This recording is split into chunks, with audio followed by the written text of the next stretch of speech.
നമസ്കാരം. ഓരോരോ കേസുകൾക്കായി പതിവായി കോടതിയിൽ വരുന്ന പ്രതിയോട് ജഡ്ജി ചോദിച്ചു, ഇങ്ങനെ പതിവായി കോടതിയിൽ വരാൻ തനിക്ക് നാണമില്ലേടോ? ഇത് കേട്ട പ്രതി തിരിച്ച് ജഡ്ജിയോട് ചോദിച്ചു, കോടതിക്ക് നാണമില്ലേ? ഞാൻ വരുമ്പോഴൊക്കെ ഏമാനും ഇവിടെ ഉണ്ടല്ലോ. പതിവായി ചർച്ചയ്ക്ക് വന്നിരുന്ന വിവരക്കേടും വിവരദോഷവും വിഡ്ഢിത്തവും മാത്രം പറയുന്ന CPMലെ പ്രകാശൻ മാസ്റ്ററോട് ഈ ജഡ്ജി പ്രതിയോട് ചോദിച്ച പോലെ നമുക്കും ചോദിക്കാം. പ്രകാശന് നാണമില്ലേ ഇങ്ങനെ വന്നിരുന്ന് വിവരക്കേട് പറയാൻ? തിരിച്ചു പ്രകാശൻ ചോദിക്കും, നിങ്ങൾക്ക് നാണമില്ലേ ഇങ്ങനെ വന്നിരുന്ന് ഞാൻ പറയുന്നത് കേൾക്കാൻ? കേരളത്തിലെ അന്തങ്ങളിൽ മാസ്റ്ററായി പ്രശോഭിക്കുന്ന പ്രകാശൻ ഈ പ്രസ്ഥാനത്തിന് നൽകുന്ന ഊർജം ഒട്ടും ചെറുതല്ല. പ്രകാശം പരത്തുന്ന ബൗദ്ധിക പ്രതിഭയാണ് അദ്ദേഹം. അനിലാദി അരുണന്മാരുടെ അന്തം മാസ്റ്ററാകാൻ സർവ്വതാ യോഗ്യതയുണ്ട് പ്രകാശന്. ഉദാഹരണത്തിന് പ്രകാശൻ പങ്കെടുത്ത ഒരു ചർച്ചയിൽ കേട്ട ഈ വാക്കുകൾ ഒന്ന് ശ്രദ്ധിക്കൂ. നിങ്ങളുടെ വീട്ടിൽ നിങ്ങൾ കെട്ടിടം വീണ് മരിക്കുന്നു, ഉത്തരവാദി നിങ്ങളുടെ അച്ഛനാണെന്ന് പറയാൻ കഴിയോ? പറയാൻ കഴിയില്ലല്ലോ. നല്ല മറുപടി. നാണമില്ലേ ശ്രീ പ്രകാശ്? ഞാൻ പറഞ്ഞില്ല. ഞാൻ പറഞ്ഞത് ഫാത്തിമ ഒരു മര്യാദ വേണം. ഒരു മര്യാദ വേണം. ഫാത്തിമക്ക് ഒരു മര്യാദ വേണം. എത്ര കൃത്യമായ മറുപടി! നിങ്ങൾക്ക് നാണമില്ലേ എന്ന് അഡ്വക്കേറ്റ് ഫാത്തിമ ചോദിക്കുന്നു. ബെസ്റ്റ് മറുപടി എന്ന് സ്മൃതി ആക്ഷേപിക്കുന്നു. എന്ന് കരുതി ഒരു എക്സാമ്പിൾ പറയാതിരിക്കാൻ സഖാവിന് കഴിയില്ലല്ലോ. വീട്ടിൽ നിങ്ങൾ കെട്ടിടം വീണ് മരിക്കുന്നു, ഉത്തരവാദി നിങ്ങളുടെ അച്ഛനാണെന്ന് പറയാൻ കഴിയുമോ? ഒരിക്കലും പറ്റില്ല. അച്ഛൻ്റെ ചത്തുപോയ അപ്പൂപ്പനാണ് കുഴപ്പക്കാരൻ. ഇമാതിരി മാസ് വിഡ്ഢിത്തങ്ങളടിച്ച് മലയാളി സമൂഹത്തെ കൊഞ്ഞനം കുത്താൻ തുടങ്ങിയിട്ട് എത്രയോ കാലമായി ഈ പ്രകാശൻ. എന്ന് കരുതി പാർട്ടിക്ക് എന്തെങ്കിലും ക്ഷീണമുണ്ടോ? പൊങ്ങി പൊങ്ങി എവിടെ വരെ എത്തി? പിണറായി വിജയൻ്റെ പാദ പങ്കജത്തിന് താഴെ പല വിഭാഗങ്ങളിലായി വിന്യസിച്ചിരിക്കുകയാണ് ഇവരെ.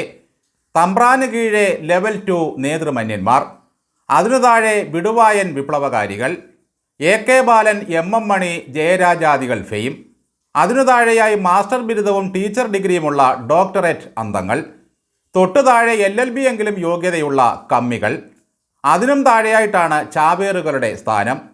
ഏറ്റവും ഒടുവിലത്തെ നിരയാണ് അടിമകൾ.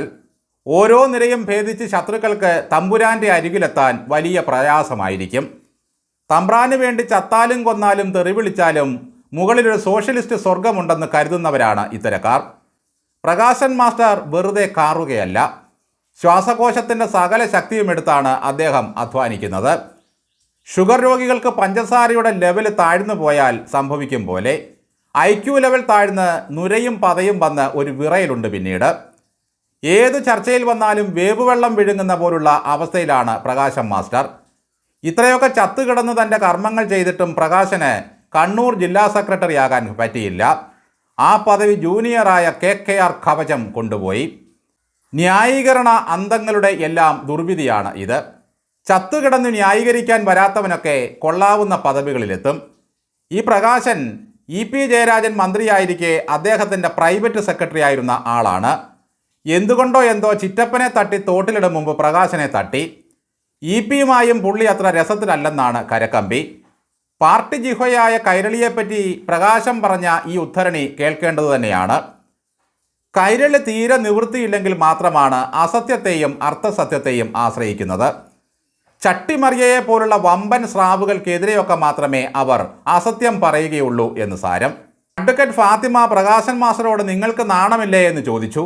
നാണം എന്നത് സഖാക്കളെ സംബന്ധിച്ചിടത്തോളം ആപേക്ഷികമായ ഒരു കാര്യം മാത്രമാണ്. അന്തങ്ങൾക്കും കമ്മികൾക്കും നാണമരുത്. അവർ നാണിച്ചാൽ പാർട്ടി തെരുവിൽ തോറ്റുപോകും. കോമാളി കരയരുത് എന്ന അതേ സിദ്ധാന്തം. ഈ പ്രകാശൻ മാസ്റ്റർ അഴീക്കോട് തെക്കുഭാഗം LP സ്കൂളിലെ പ്രധാനാധ്യാപകനായിരുന്നു. മാത്രമല്ല MA-യും LLB-യും ഒക്കെയുണ്ട്. അപ്പോൾ വിവരമില്ലാത്ത മനുഷ്യനാണ് പ്രകാശൻ എന്ന് പറയാൻ കഴിയില്ല. പക്ഷേ ഏത് ബിരുദമായാലും LLB ആയാലും ഈ പാർട്ടിയിലുള്ളവർ അതെടുത്ത് പരണത്ത് വെച്ചിട്ട് വേണം വരാൻ. ആടയാഭരണങ്ങളെല്ലാം അഴിച്ചുവെച്ച് ഒരാൾ വിപ്ലവത്തിൽ മുങ്ങി വരുന്നതോടെ അയാൾ സംസ്കരിക്കപ്പെട്ട ക്രിസ്റ്റൽ ക്ലിയർ വിവരദോഷിയായി പരിണമിക്കുകയായി. പിന്നെ ചുറ്റുമുള്ളതൊന്നും അവർക്ക് കാണാൻ കഴിയില്ല. ഏത് വിഷയം ചാനലുകൾ ചർച്ചയ്ക്കെടുത്താലും പ്രകാശൻ മാസ്റ്റർ റെഡിയാണ്. അദ്ദേഹം പങ്കെടുത്ത ചർച്ചകളുടെ പഴയ വിഷ്വൽസ് കണ്ടാൽ അറിയാം ഈ മനുഷ്യൻ പറഞ്ഞുകൂട്ടിയ വിവരദോഷങ്ങളും ഫോഷ്കുകളും. ചർച്ചയിൽ ഇദ്ദേഹം പോയിന്റിലേക്ക് വരും മുമ്പ് ഭൂതകാലത്തിലേക്ക് ഒരു പ്രദക്ഷിണമുണ്ട്. അങ്ങനെ ചുറ്റി വരുമ്പോഴേക്കും ചേനവെള്ളത്തിൽ കുളിച്ചൊരു സുഖം കിട്ടും. നൽകുലഭൂഷണൻ മൽഗുരു നായകൻ എന്ന മട്ടിൽ പിണറായിയെ ഒന്ന് പുകഴ്ത്തി ഓരോ ചർച്ചയും അവസാനിപ്പിച്ച് സംതൃപ്തിയോടെ പ്രകാശൻ പോവുകയായി നാളെ വീണ്ടും വരാൻ. കൂടിയാട്ടത്തിലെ വിദൂഷക വൃത്തി ജനങ്ങൾ ആസ്വദിച്ചതുപോലെ കമ്മ്യൂണിസം എന്ന കൂടിയാട്ടത്തിലെ വിദൂഷകന്മാരെയും ജനം കണ്ട് ആസ്വദിച്ചു വരികയാണ്.